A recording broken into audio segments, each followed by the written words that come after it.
Behind the bright lights and adrenaline of pro sports is an equally exciting world of negotiations and deal-making.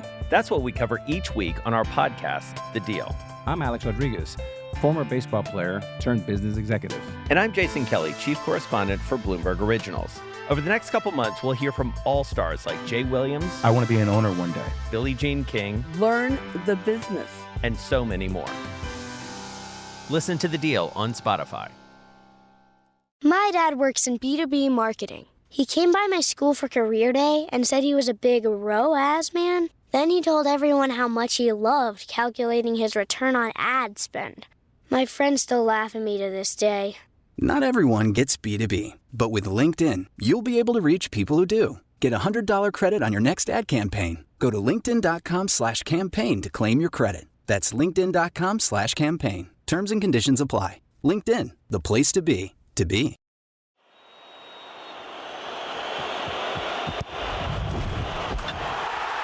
It's 2015, and we're at the Bremerton High School homecoming football game in Bremerton, Washington State. The Bremerton Knights have just lost to the Centralia Tigers, but far more is at stake tonight than the game itself. You see, Bremerton's coach, Joe Kennedy, is about to do something the school district has actually recently banned him from doing. He walks to the 50-yard line once the field is cleared and starts to pray, something that Coach Kennedy has done after every game since joining the school 7 years ago. He never asked students to join him, but with time, his players did start joining in. Now, eventually, this caught the attention of the school district, and they warned him that what he was doing could cross the line between church and state. And for a while, he went along with what they asked. But tonight, when Kennedy prays, his prayer circle is larger than usual. Since the school district's ban, Kennedy has spoken out to the media, making him something of a celebrity. His story is pretty familiar to the people in his community and around town, and it certainly caused a lot of tension, even leading to extra police presence at tonight's game. A mob of people overtake the field during the prayers and, in their surge, knock down a few band members and cheerleaders. The school principal would later describe it as a zoo. At the end of the season, the school district places Coach Kennedy on administrative leave, but his case is far from over. This moment kicks off a legal battle between the school district and Kennedy over his First Amendment right to religious freedom. In 2022, the case makes it all the way to the Supreme Court, raising questions about religious freedom and the role of faith in public spaces. So how did one person's quiet act of faith on a football field turn into a full-blown national debate?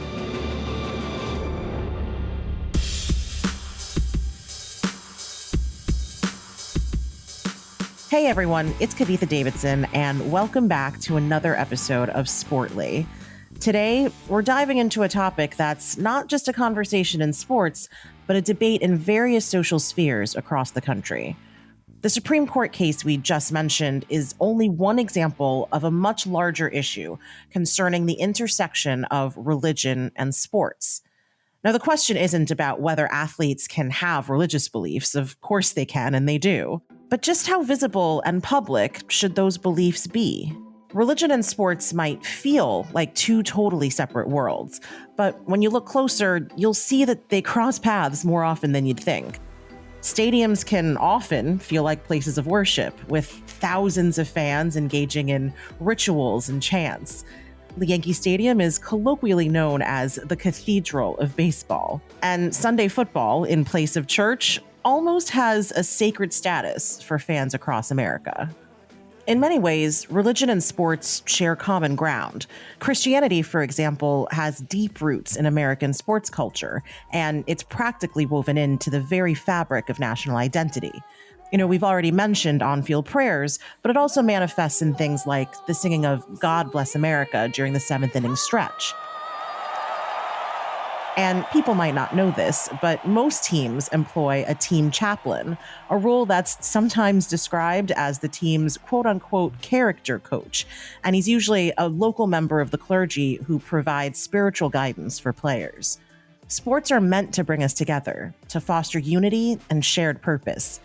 And yet, so many people remain divided on whether or not Coach Kennedy's practices were appropriate at a public high school. What does that mean for sports on a larger scale? Where does religion fit in the world of sports? And how do we balance personal expressions of faith in a shared and public space? And why are some expressions of religion more accepted while others are criticized? Let's start by examining the legal landscape. The First Amendment protects religious freedom and separates church and state. This means that public schools and government-funded entities should ideally stay neutral on religious matters. Now, of course, there are schools that are religiously affiliated. BYU Brigham Young is affiliated with the Church of the Latter-day Saints, or Mormon Church, and Notre Dame, for example, is highly visible in its Catholic identity. That's why Coach Kennedy's act of prayer was seen as problematic. His school, being a public institution, is expected to be secular. And his case is not the only one to face this tricky middle ground between public space and personal faith. In 2012, school administrators at a high school in Kuntz, Texas, tell a group of cheerleaders that they aren't allowed to display Bible verses during school football games. Now, on the one hand, a football game is a public school-sponsored event, as the school district argues.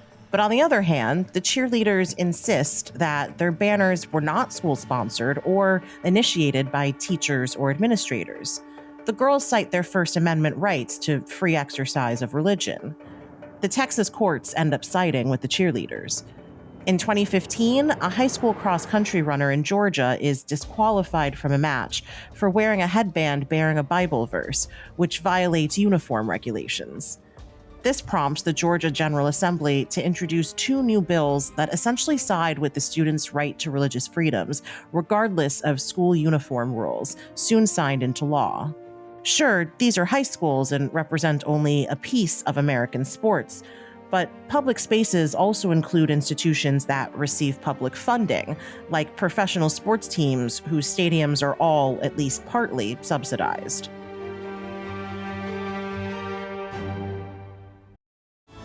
This episode is brought to you by Netflix. From the co-director of Shrek and the visionary behind Toy Story comes Spellbound, a magical new animated adventure starring Rachel Zegler, John Lithgow, Jennifer Lewis, Nathan Lane, and Titus Burgess with Javier Bardem and Nicole Kidman. When a powerful spell turns her parents into monsters, Princess Elian must journey into the wild to reverse the curse before it's too late. Watch Spellbound, only on Netflix November 22nd.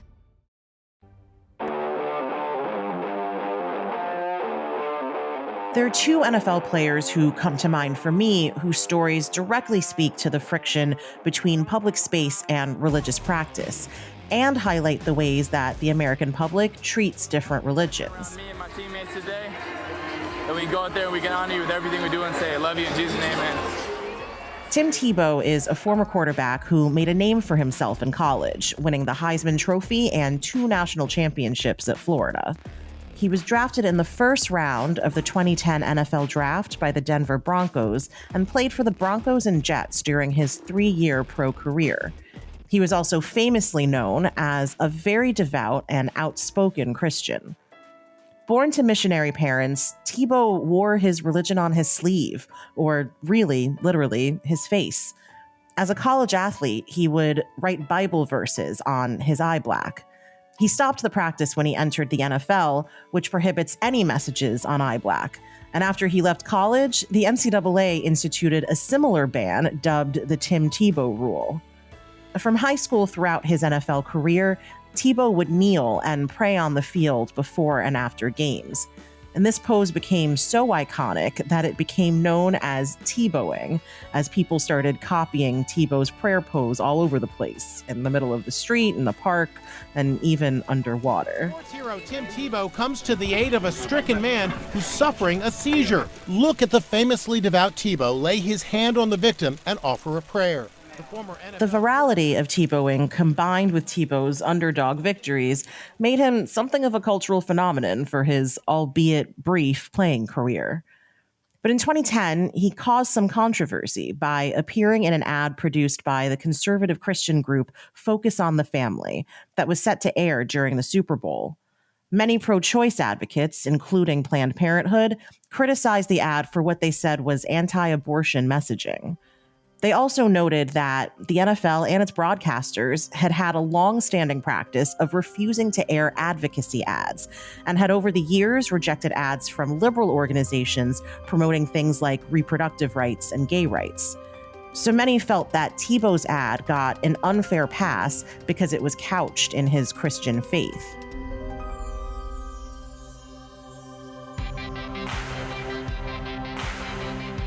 Only a few years after Tebow enters the league, another NFL player's religion sets off a conversation about faith in football.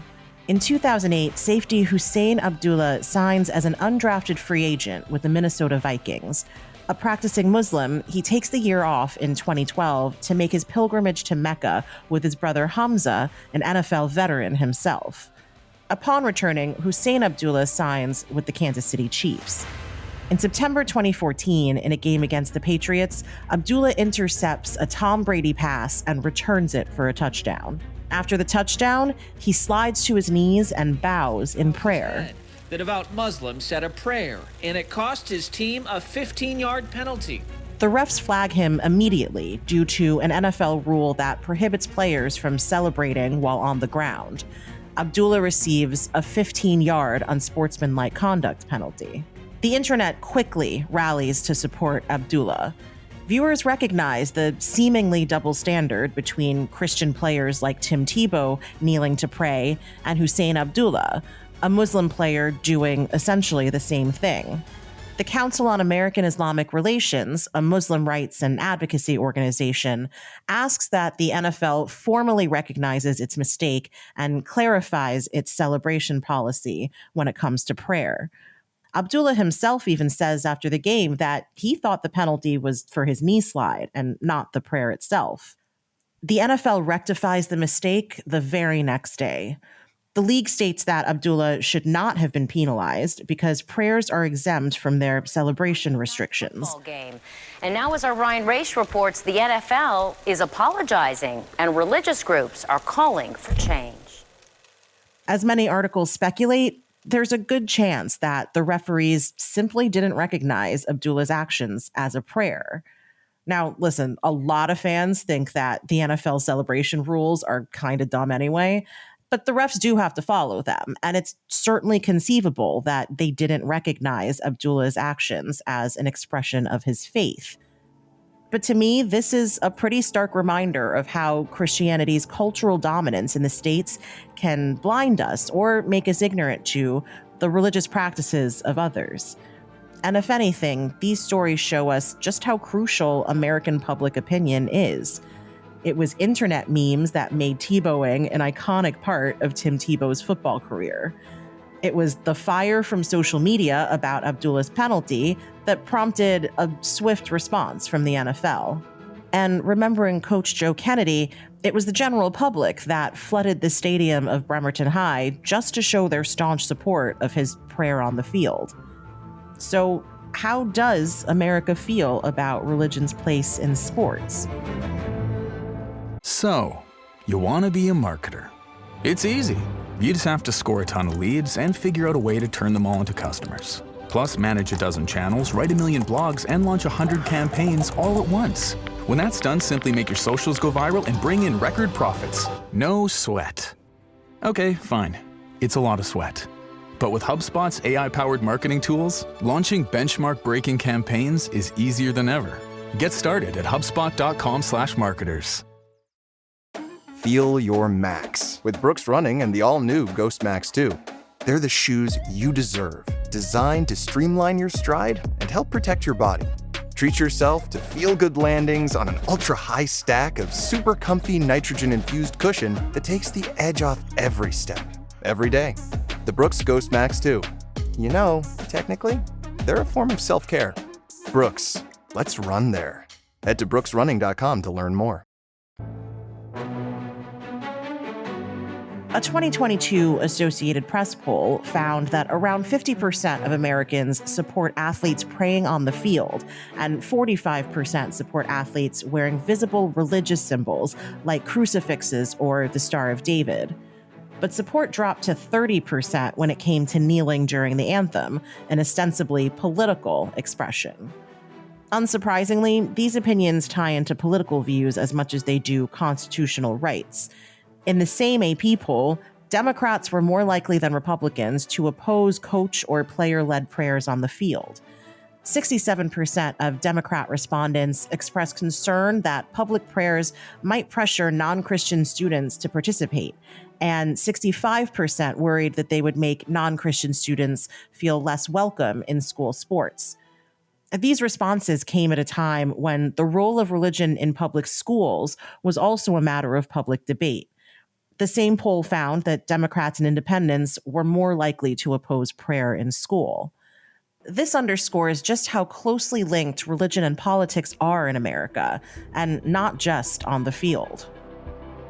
Earlier this year, Kansas City Chiefs kicker Harrison Butker caught fire after he gave a commencement speech at Benedictine College, a private Catholic college in Kansas.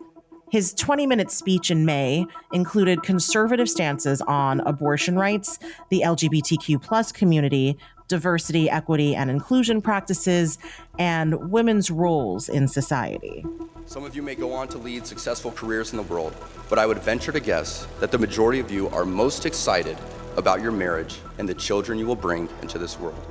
Many took great issue with his comments, but he also received a surge of support, from a spike in his jersey sales to online defense from the political advocacy group Catholic Vote. The NFL responded by stating that Butker's beliefs are his own and in no way representative of the NFL as a whole. The Catholic Vote saw this statement as an attempt to distance the league from Butker's comments and criticize the league as anti-Catholic.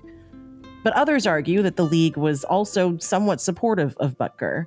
NFL Commissioner Roger Goodell stated that the NFL considered Butker's comments simply a diversity of opinions.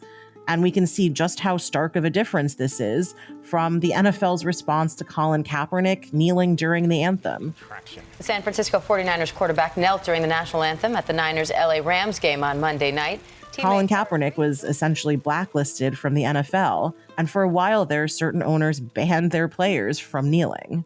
But Butker received some pushback too, a lot of it. One online petition asking the Chiefs to release Butker gained over 200,000 signatures, but of course, he's still a player on the team. And even a group of Catholic nuns affiliated with Benedictine College, where Butker spoke, took issue with some of his comments.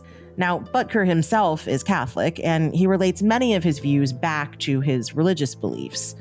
In a statement on Facebook, the sisters deemed themselves an inclusive, welcoming community that reject Butker's narrow views on Catholicism. As we draw closer to the Supreme Court decision that eventually decided Joe Kennedy's fate, there's another situation that we should talk about as we explore religion's place in sports and the rules and restrictions that may conflict with our beliefs. This episode is brought to you by Etsy. Oh. Hear that? Okay. Thank you. Etsy knows these aren't the sounds of holiday gifting. Well, not the ones you're hoping for. You want squeals of delight. Happy tears. How did you? And spontaneously written songs of joy. I am so happy. Oh yeah, oh yeah, oh yeah. Okay, the song needs a bit of work, but anyway, to get those reactions, make sure everyone on your list feels heard with handmade, handpicked, and designed gifts from small shops on Etsy. Gifts like personalized jewelry, custom artwork, cozy style items, vintage pieces, and home decor to celebrate all of your favorite people and their specific kind of special. For original gifts that say, I get you, Etsy has it.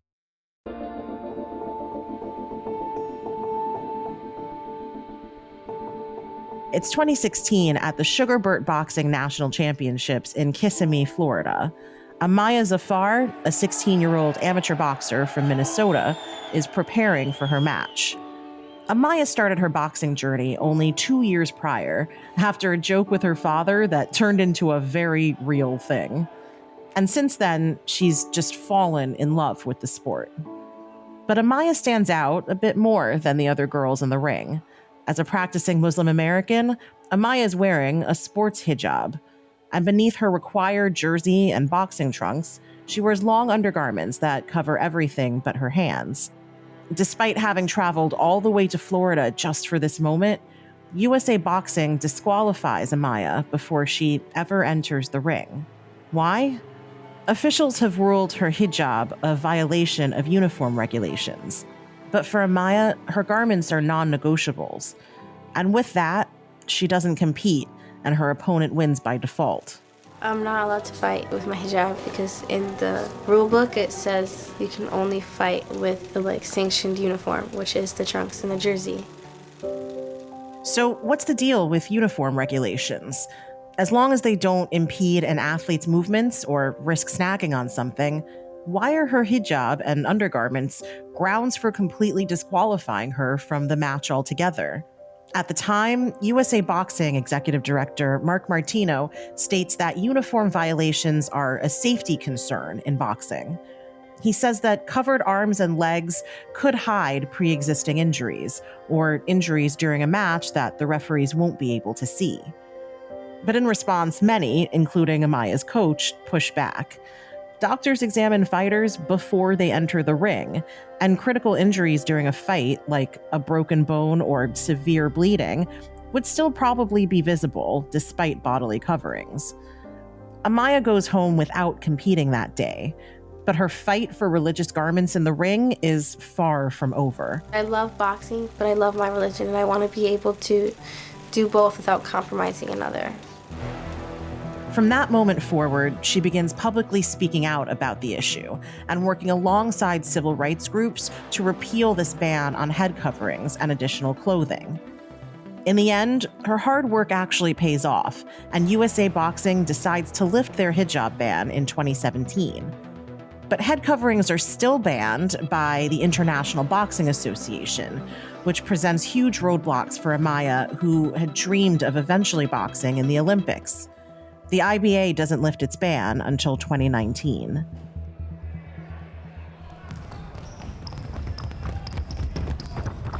In the past, the international federations for other sports, like basketball, swimming, and volleyball, all had similar rules that restricted head coverings, like hijabs and yarmulkes, usually citing safety concerns. Perhaps the most famous athlete affected by those bans is Bilkis Abdul Qadir, a basketball player who holds the all-time high school scoring record in Massachusetts and who played college ball at Memphis and Indiana State.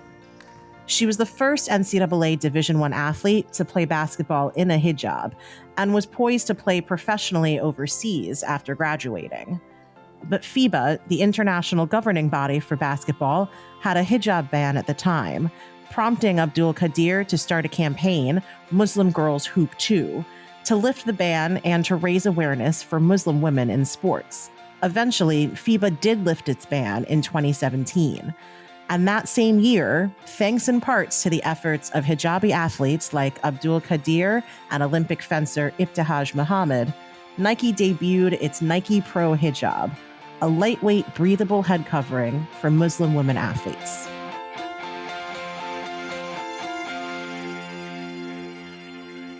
So where does all this leave us in America? How do we balance respect for personal religious beliefs with the expectation that sports are meant to be a level playing field for everyone? Well, this episode has certainly given us room to consider our own opinion on this, but I can tell you what the Supreme Court thinks. So let's return to Joe Kennedy's case.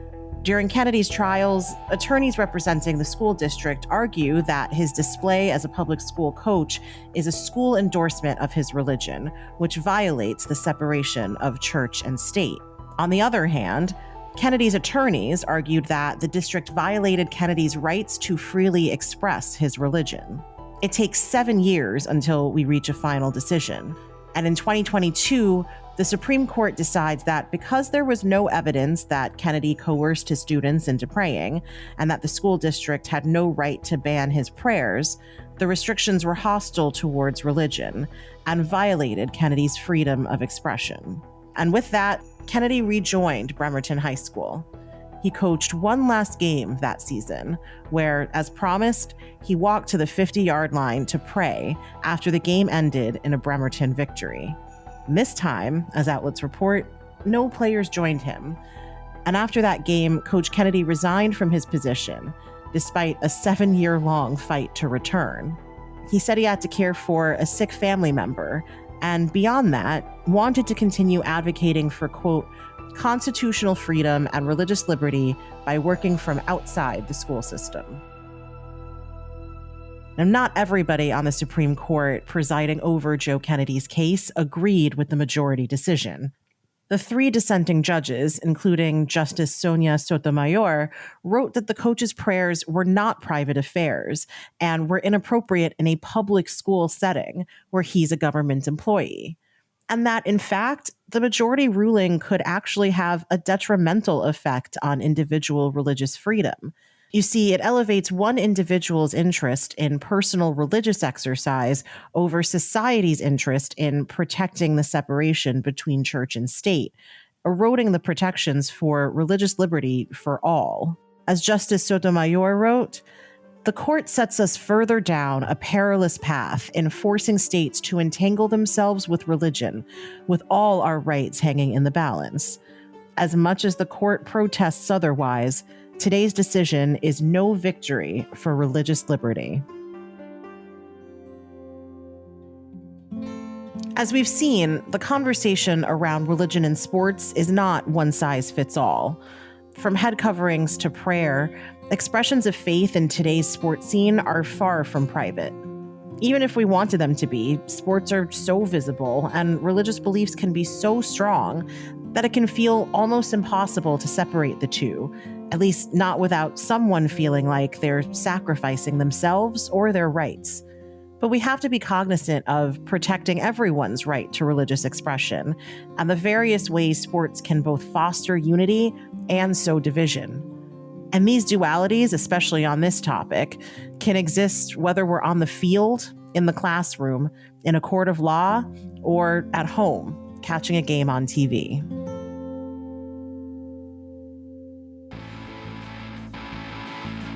Thanks so much for listening to Sportly. Sportly is an Immigrantly Media production. This episode was produced by Sadia Khan and Shay Yu, written by Michaela Strother, Shay Yu, and me, Kavitha Davidson. Our sound designer and editor is Paroma Chakravarti. Our theme music was created by Simon Hutchinson. Other music by Epidemic Sound. Tune back in next week and every week after for more Sportly.